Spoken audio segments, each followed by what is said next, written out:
네, 안녕하십니까. 김성일 쾌퇴직연금 월요 칼럼 월칼 퇴직연금 수익률의 본 모습을 찾았으란 주제로 두 편의 동영상을 제작해 보았습니다. 퇴직연금 수익률의 본 모습을 찾아서 제1편. 자, 퇴직연금 제도는 억울하다고 저는 이야기하고 싶습니다. 왜 억울하냐면 퇴직연금의 본질이 투자란 인식도 없으면서 수익률을 따지는 것은 논리 비약이라고 저는 말하고 싶습니다. 지금 퇴직연금제 가입자나 잠재 가입자 여러분들은 온갖 언론에서 퇴직연금 수익률 고작 1급밖에 안 되느냐 언론에 수없이 접하고 있습니다. 그런데 퇴직연금의 본질은 투자라는 인식을 심어주거나 전달하는 매체는 어디에도 없습니다. 자, 한 가지 물어볼게요. 원리금 보장 상품의 이익을 이야기할 때 이익입니다. 내가 상품에 가입해서 받는 이익을 이야기할 때 뭐라고 하십니까? 수익이라고 하십니까? 금리라고 하십니까? 원리금 보장 상품. 자, 금리라고 하는 게 정답이겠죠. 그리고 금리는 향후 높아질 가능성이 있겠습니까?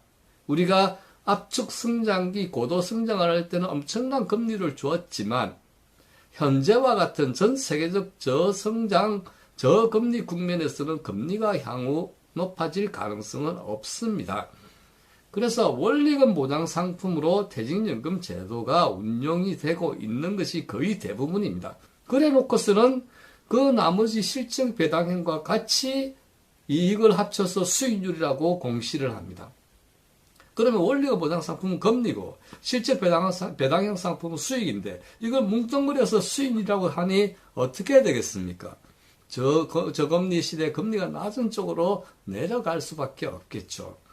그래서 우리는 이 결과를 얻었습니다. 뭐라고요? 2017년 퇴직연금 수익률이라고 발표된 것이 1.88%였습니다. 그러면 2018년은 얼마였냐 하면 1.01%입니다. 이걸 수익률이라고 이야기할 수가 있겠습니까? 자, 정기예금 금리가 2018년 1.99%였습니다. 더 심각한 문제는 2018년 연간 소비자 물가 상승률이 1.5% 정도였습니다.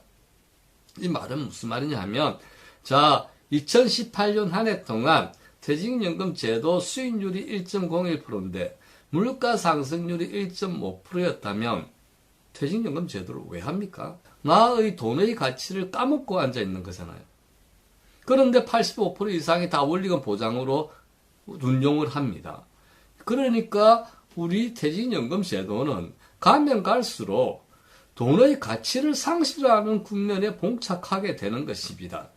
이게 지금 우리나라 퇴직연금 제도의 현실입니다. 그래서 수익률에 대해서 우리가 본 모습을 알아야 된다는 거죠. 원리금 보장 상품으로 운용되는 것을 수익이라고 말하면 곤란하다는 이야기입니다. 이익은 될 수 있고 금리는 될 수 있지만 실적 배당형 상품에 대해서 수익이라고 이야기를 하는 것이 아닙니까? 그런데 우리는 뭉뚱그려서 퇴직연금 제도는 수익률 나쁜 제도, 내 원금도 까먹는 제도, 물가 상승률도 못 따라가는 제도, 이런 식으로 이야기가 되니 그 본질이 잘못 알려져 있다는 것입니다.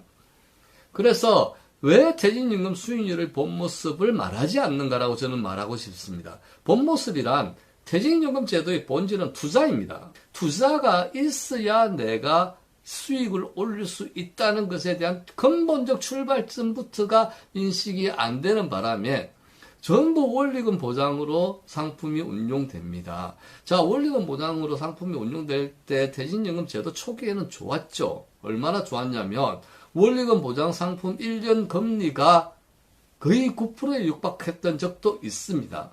왜 그렇죠? 퇴직연금 사업자 간 과당 경쟁이었죠. 그때는 사실은 할만했습니다. 그 금리에 대해서 퇴직연금 제도 원리금 보장 상품을 할만했죠. 그런데 이것이 2012년 이후에 급격하게 떨어져서 현실적 금리에 수렴하면서 내려왔습니다.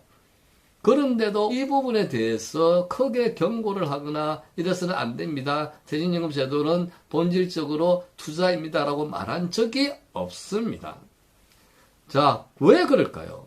투자라고 말하는 순간 어떻게 되죠? 위험이라는 개념이 따라오게 되겠죠.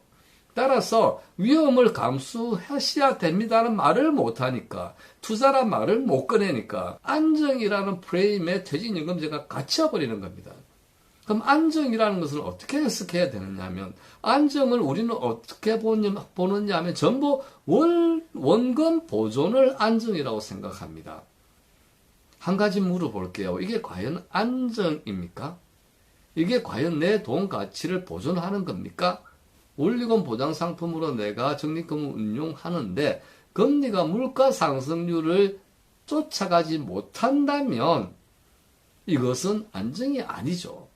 내 노후를 까먹고 앉아있는 거가 되는 거죠.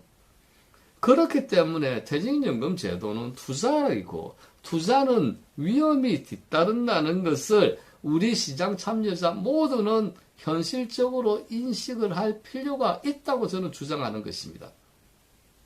여기에는 사실 우리 가입자들 접근 방식에도 문제가 있다고 저는 생각합니다.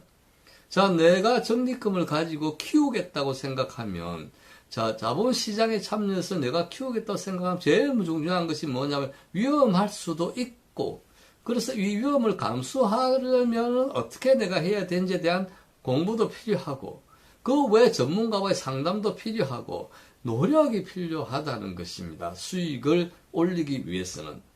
그런데 우리 가입자분들께서도 그런 노력을 잘 못하시죠. 잘 못하는 상황이라면 이거를 누가 도와줘야 되는 건데 누가 도와주겠느냐는 거죠. 퇴직연금 사업자가 도와주겠습니까? 안 그러면 무슨 상품을 제공하는 자산운용기관이 도와주겠습니까? 아니죠. 정부가 나서서 도와줘야 되죠. 정부가 나서서 퇴직연금제에서 적립금을 키워서 우리 가입자들 또는 근로자들의 노후를 대비하셔야 된다고 계속적으로 설득하고 홍보하고 또는 나서서 직접 대면해서 이야기를 하는 노력을 안 해줬다는 겁니다. 제도에서 면피하는데 더 급급한 사용자한테 맡겨버리고 그 다음에 이익 추구에 여념이 없는 퇴직연금 사업자한테 맡겨버리고 그럼 가입자는 어디로 가죠? 이 상황이라면 가입자는 원리금 보장상품 선택을 할 수밖에 없습니다. 이걸 가입자의 잘못이 아닙니다. 어쩔 수 없는 선택이라는 거죠. 그래서 우리나라 퇴직연금 제도는 제가 이 칼럼에서 주장하고 싶은 거는 퇴직연금의 핵심은 투자이고 위험 없는 수익은 없다는 것을 인정하는 문화, 분위기부터 조성을 새로 해야 된다는 것입니다. 이를 위해서 누가 나서야 된다고요? 정부가 나서야 됩니다. 감독 당국이 나서야 됩니다. 이것이 퇴직연금제가 앞으로 우리의 노후복지제도, 3층 연금복지 구조에서 튼튼한 역할을 할 수 있는 아마도 유일한 길일 수 있습니다. 현재와 같은 원리금 보장 상품으로 퇴직연금 적립금이 운용되다가는 결국 물가 상승률을 따라가지 못할 것입니다. 전 세계의 경기가 좋아져서 화랑이 와서 우리가 자금이 부족해서 큰 자금을 기업들이 모아야 되는 그런 상황이 붕괴되지 않을 것 같습니다. 그렇다면 금리는 계속 현재 수준이나 올라봤자 조금 오르고 내려봤자 조금 내리겠지만 물가 상승률을 뛰어넘을 수 있는 가능성은 그렇게 없습니다. 그리고 우리가 지금 퇴직연금 제도를 운영하는 것이 물가 상승률 따라잡으려고 운영하는 것이 아니지 않습니까? 이 적립금을 운용 단계에서 비과세 혜택을 바탕으로 어떻게든 키워서 우리의 노후를 대비하려는 게 퇴직연금 제도 아닙니까? 그런데 지금 퇴직연금 제도 도입 15년 차인데도 아직도 근본적인 문제를 해결하지 못했습니다. 무엇이죠? 퇴직연금은 투자이고 투자는 위험이 따르고 그래서 수익률을 높일 수 있는데 위험을 어떻게 하면 피할 수 있고 어떻게 하면 위험을 방지할 수 있는지에 대해서 우리가 무엇을 해야 되는지를 가르쳐주고 이것을 안내하고 하는 정부의 노력이 반드시 필요하다고 저는 생각합니다. 자, 퇴직연금제 다시 한번 말씀드리겠습니다. 우리 가입자들도 퇴직연금제는 돈을 키워야 된다는 것을 생각하셔야 됩니다. 돈을 키우려면 원리금 보장만으로는 안 된다고 생각하셔야 됩니다. 그럼 실적 배당형으로 해야 된다면 나는 어떻게 해야 될 것인가에 대해서 고민을 하셔야 됩니다. 거기에 대해서 제일 처음 요구할 거는 내가 투자를 할 때 정부가 무슨 도움을 줄 수 있는지 하고 물어봐야 되고 의문을 제기해야 됩니다. 그런 다음에 여러분들께서도 전문가들과 늘 상의할 수 있다는 그런 마음 자세, 그런 어떤 태도를 가지시는 것이 우리 퇴직연금제를 활용한 노후 복지를 증진시키는 올바른 방법이라고 저는 생각합니다. 네, 감사합니다.